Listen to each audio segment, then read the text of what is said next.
नमस्कार दोस्तों, स्वागत है आपका हमारे YouTube channel SR smart learn पर। आज की इस वीडियो में हम देखेंगे क्लास 10 साइंस के chapter 7 how do organisms reproduce, जीव जनन कैसे करते हैं।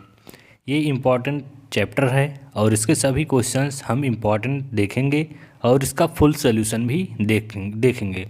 तो यहाँ पर क्वेश्चंस को देखते हैं किस प्रकार दिए गए हैं। फर्स्ट क्वेश्चन है, पुष्प का नामांकित चित्र बनाइए, इसके विभिन्न चक्रों के कार्य को बताइए। सेकंड क्वेश्चन है, निषेचन किसे कहते हैं, निषेचन को स्पष्ट कीजिए तथा निषेचनोपरांत पुष्प में होने वाले परिवर्तन को समझाइए। ये सभी इंपॉर्टेंट क्वेश्चन हैं जो प्रीवियस ईयर एग्जाम में पूछे गए हैं। थर्ड क्वेश्चन है, पुनरुद्भवन व मुकुलन का सचित्र वर्णन कीजिए।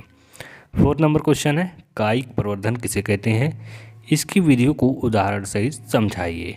नेक्स्ट क्वेश्चन देखते हैं, क्वेश्चन नंबर 5।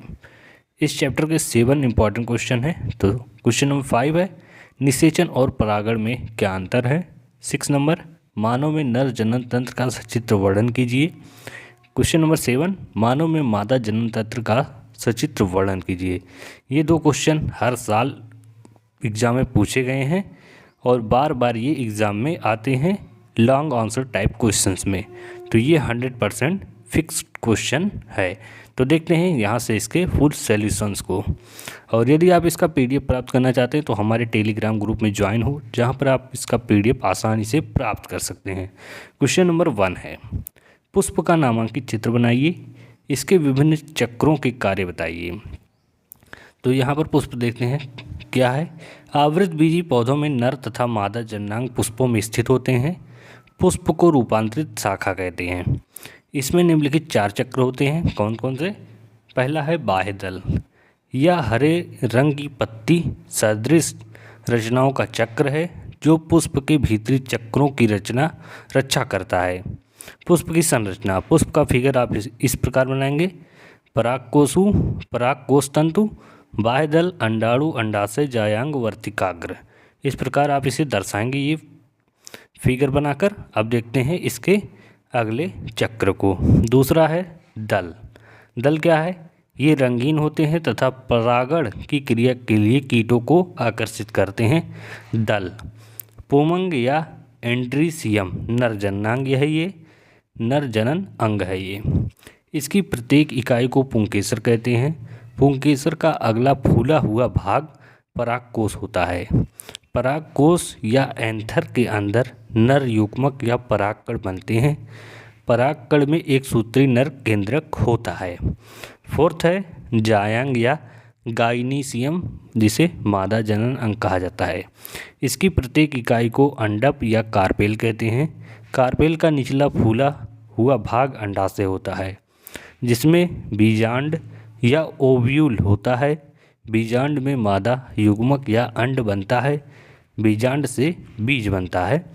ये है पुष्प का नामांकित चित्र और उसके विभिन्न चक्र। क्वेश्चन नंबर 2 है, निषेचन किसे कहते हैं, द्विनिषेचन को स्पष्ट कीजिए तथा निषेचनोपरांत पुष्प में होने वाले परिवर्तनों को समझाइए। तो देखते हैं इसके सॉल्यूशन को। निषेचन क्या है? जिसे कहा जाता है फर्टिलाइजेशन।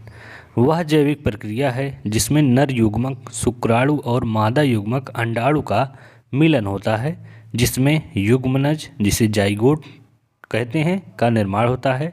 यह प्रक्रिया नए जीव के विकास की शुरुआत करती है।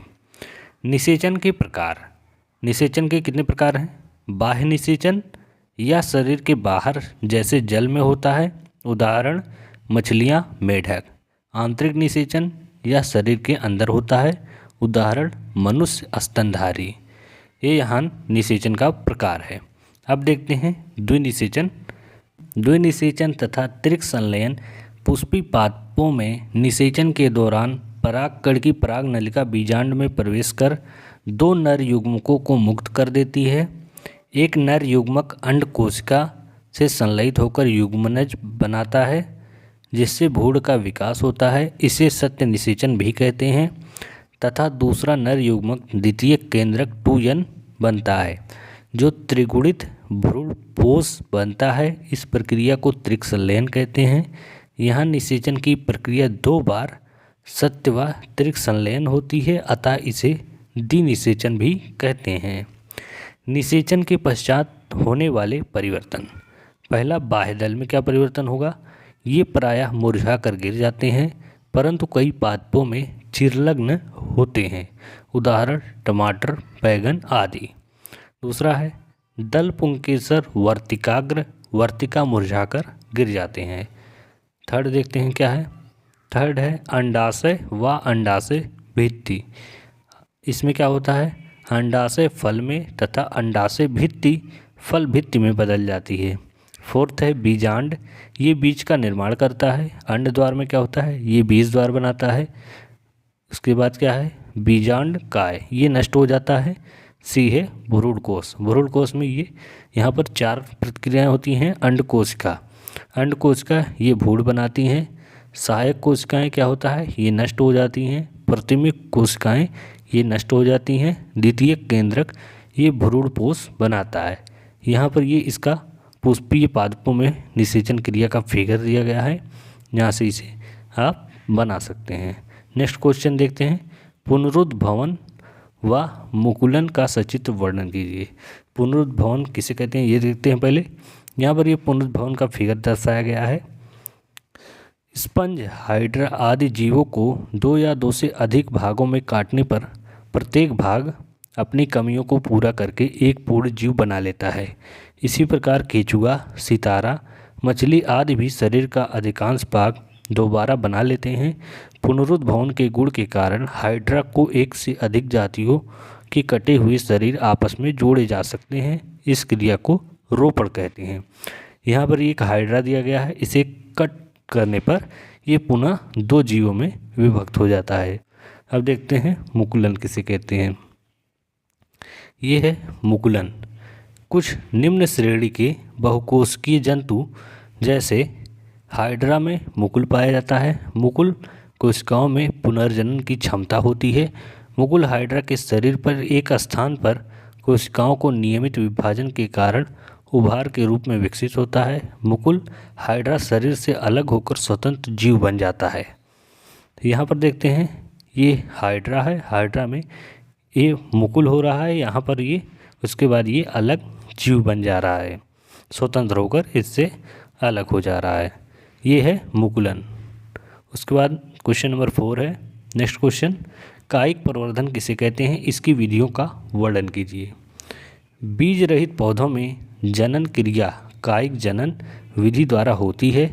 इसके अंतर्गत पौधों के किसी कायिक अंग जैसे जड़, तना, पत्ती, कलिकाओं द्वारा नया पौधा तैयार हो जाता है।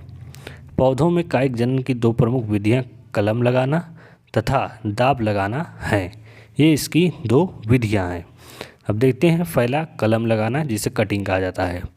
इस विधि में तने के कलिका युक्त छोटे छोटे टुकड़े कर लिए जाते हैं। इन टुकड़ों को कलम कहते हैं।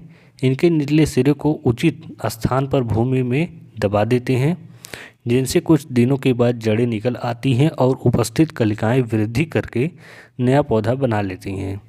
गुलाब, कैक्टस, अनानास, गुड़हल आदि में हम कलम से ही पौधे उगाते हैं। गन्ने में कलम को भूमि के अंदर क्षैतिज अवस्था में दबा देते हैं। ये है कलम, इस प्रकार लगाया जाता है। उसके बाद देखते हैं दाब लगाना। दाब लगाना कैसे होता है? कुछ पौधों में हम पौधों की किसी शाखा को झुकाकर नम मिट्टी में दबा देते हैं। कुछ समय बाद इससे जड़ निकल आती हैं। उसके बाद नई पौधा बन जाता है। नए पौधे को इसकी पैतृक पौधे से काटकर अलग कर देते हैं या वृद्धि करके पूर्ण पौधा बन जाता है। एग्जाम्पल इसका है बेला, चमेली, कनेर आदि में यह विधि अपनाई जाती है। कायिक जनन से लाभ क्या क्या हैं? जिन पौधों में बीज नहीं बनते हैं जैसे केला, अंगूर व अनानास, इनमें कायिक जनन द्वारा नए पौधे उगाए जाते हैं। सेकंड है नए पौधे कम समय में उत्पन्न हो जाते हैं। नए पौधे मातृ पौधों के समान होते हैं। इनमें विभिन्नताएं नहीं होती हैं। पौधों के विशेष ऐच्छिक लक्षणों को पीढ़ी दर पीढ़ी बनाए रखा जा सकता है। ये कायिक जनन की ये लाभ हैं। क्वेश्चन नंबर 5 दिया गया है, निषेचन और परागण में क्या अंतर है? तो देखते हैं पहले निषेचन, जिसे फर्टिलाइजेशन कहा जाता है। निषेचन में क्या होता है? नर तथा मादा युग्मकों का संयुग्मन होता है। यह क्रिया पराग नलिका के अंडाशय तथा अंत में बीजांड के अंदर प्रवेश करने के बाद होती है, अतः किसी साधन की आवश्यकता नहीं होती। यह क्रिया परागण के बिना नहीं हो सकती है। यह जन्म का दूसरा चरण है। इस क्रिया के बाद बीजों और फलों के बनने की संभावना हो जाती है। अब देखते हैं परागण। परागण क्या है? पॉलिनेशन जिसे कहा जाता है। इसमें पॉलिनेशन में पराग कोशों में बने परागकण उसी जाति के पुष्प के वर्तिकाग्र पर पहुंचते हैं। पर परागण के लिए अनेक प्रकार के माध्यमों की आवश्यकता होती है, जैसे वायु, जल व कीट पतंगे आदि। परागण में निषेचन की कोई भूमिका नहीं होती है। यह क्रिया निषेचन से पहले होनी आवश्यक है। यह जन्म का प्रथम चरण है।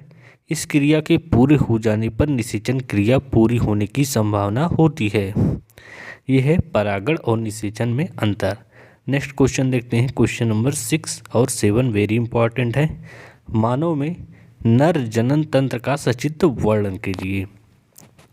ये वेरी इंपॉर्टेंट है, बार बार एग्जाम में पूछा गया है। तो देखते हैं इसे। नर जनन तंत्र का कार्य प्रजनन से संबंधित है। यह प्रजनन कोशिकाओं, शुक्राणुओं के निर्माण, परिपक्वता और निषेचन प्रक्रिया में भूमिका निभाता है। नर जनन तंत्र निम्नलिखित अंगों से मिलकर बना होता है। पहला है विर्सड, जिसे टेस्टिस कहा जाता है। विर्सड 2 अंडाकार ग्रंथियां हैं जो अंडकोश में स्थित होती हैं। ये शुक्राणुओं का निर्माण करती हैं और टेस्टोस्टेरोन नामक हार्मोन का स्राव करती हैं। दूसरा है अंडकोश स्कॉर्टम, जिसे कहा जाता है। यह त्वचा की एक थैली होती है जिसमें विर्सड स्थित होते हैं। यह शुक्राणुओं के निर्माण के लिए आवश्यक तापमान बनाए रखता है। नेक्स्ट पॉइंट देखते हैं क्या दिया गया है। नेक्स्ट इसमें यहाँ नर जनन तंत्र का फिगर दिया गया है। आप इसे आसानी से बना सकते हैं देखकर। और इसके यहाँ पर सभी पार्ट दिए गए हैं। कहाँ पर क्या है? मूत्राशय, मूत्रमार्ग, शिश्न, मूत्रवाहिनी। आप इसे आसानी से बना सकते हैं फिगर को। आपको इसका PDF प्राप्त करा दिया जाएगा, जहाँ से आप इसे आसानी से डाउनलोड कर देख सकते हैं। Third point, वीर्यवाहिनी vas deferens. यह एक नली है जो विर्सड से शुक्राणुओं को बाहर ले जाती है। फोर्थ है उपास्थि ग्रंथियाँ, एक्सेसरी ग्लैंड्स। इनमें प्रोस्टेट ग्रंथि, सीमनल वेसिकल्स और कूपर ग्रंथि शामिल हैं। ये शुक्राणुओं को पोषण और सुरक्षा प्रदान करने के लिए तरल पदार्थ का स्राव करती हैं। फिफ्थ है शिश्न, जिसे पेनिस कहा जाता है। यह जनन तंत्र का बाहरी अंग है। वीर्य के निष्कासन और मूत्र के उत्सर्जन में सहायक होता है। 6 है अंड ग्रंथि नलिकाएं, सेमिनिफेरस ट्यूबलेस। ये विर्सड के भीतर उपस्थित छोटी छोटी नलिकाएं हैं जो जहाँ शुक्राणुओं का निर्माण होता है। यहाँ पर ये 6 पॉइंट दिए गए हैं नर जनन तंत्र के प्रमुख पार्ट, जिसके बारे में बताया गया है और फिगर भी काफ़ी अच्छे से दर्शाया गया है, जो आप आसानी से बना सकते हैं। क्वेश्चन नंबर 7 लास्ट क्वेश्चन है। मानव में मादा जनन तंत्र का सचित्र वर्णन कीजिए। क्वेश्चन नंबर 7 भी इम्पॉर्टेंट है। मादा जनन तंत्र महिलाओं की प्रजनन प्रणाली है जो अंडाणु के निर्माण, निषेचन और भ्रूण के विकास में महत्वपूर्ण भूमिका निभाता है। यह तंत्र आंतरिक और बाहरी संरचनाओं से बना होता है। मादा जनन तंत्र के अंग पहले देखते हैं। ए आंतरिक अंग, इंटरनल ऑर्गन्स। इंटरनल ऑर्गन्स में कई पॉइंट दिए गए हैं, जिसके बारे में पॉइंट्स के अंदर उसके हो रहे कार्यों को दर्शाया गया है। यहाँ पर मादा जनन तंत्र का फिगर है, जिसे आप देख सकते हैं और इसको आप फिगर को नोट डाउन कर सकते हैं और इसके पार्ट को काफ़ी अच्छे से आप लोग एग्ज़ाम में दर्शा सकते हैं। इसी पे आपको इसके फिगर के मार्क्स मिलेंगे। तो देखते हैं इसके पॉइंट्स को। फर्स्ट पॉइंट है अंडाशय, ओवरीज, जिसे कहा जाता है। अंडाणु का निर्माण करती हैं। एस्ट्रोजन और प्रोजेस्टेरॉन हार्मोन का स्राव करती हैं। उसके बाद सेकंड पॉइंट देखते हैं। सेकंड पॉइंट है अंडवाहिनी, फॉलोपियन ट्यूब्स यह अंडाशय और गर्भाशय को जोड़ती है। अंडाणु और शुक्राणु के मिलने की प्रक्रिया निषेचन यही होती है अंडवाहिनी में। थर्ड है गर्भाशय यूट्रस, यह नाशपत्ती के आकार का खोखला अंग है। निषेचित अंडाणु का आरोपण और भ्रूण का विकास यहीं होता है। फोर्थ है गर्भाशय ग्रीवा सर्विक्स, यह गर्भाशय का निचला भाग है, योनि और गर्भाशय को जोड़ता है। फिफ्थ पॉइंट देखते हैं क्या है। फिफ्थ पॉइंट है योनि, जिसे वैजाइना कहा जाता है। यह प्रजनन और शिशु के जन्म के समय मार्ग प्रदान करता है। मासिक धर्म के स्राव का भी मार्ग है। बी है बाहरी अंग एक्सटर्नल ऑर्गन्स में वल्वा है, यह योनि का बाहरी भाग होता है। इसमें लेबिया मेजोरा, लेबिया मिनोरा और क्लाइटोरिस शामिल होते हैं। योनि के प्रवेश द्वार की सुरक्षा करता है, ये वल्वा का कार्य है। ये है मानव में मादा जनन तंत्र का सचित्र वर्णन। ये दोनों इम्पॉर्टेंट क्वेश्चन हैं नर और मादा में। अब देखते हैं इसके पीडीएफ को यदि आप प्राप्त करना चाहते हैं तो हमारे टेलीग्राम SR स्मार्ट लर्न पर जाएं, वहां से आप इसे आसानी से डाउनलोड कर सकते हैं। यदि आपको वीडियो पसंद आए तो हमारे चैनल को सब्सक्राइब करें। Thanks for watching this video.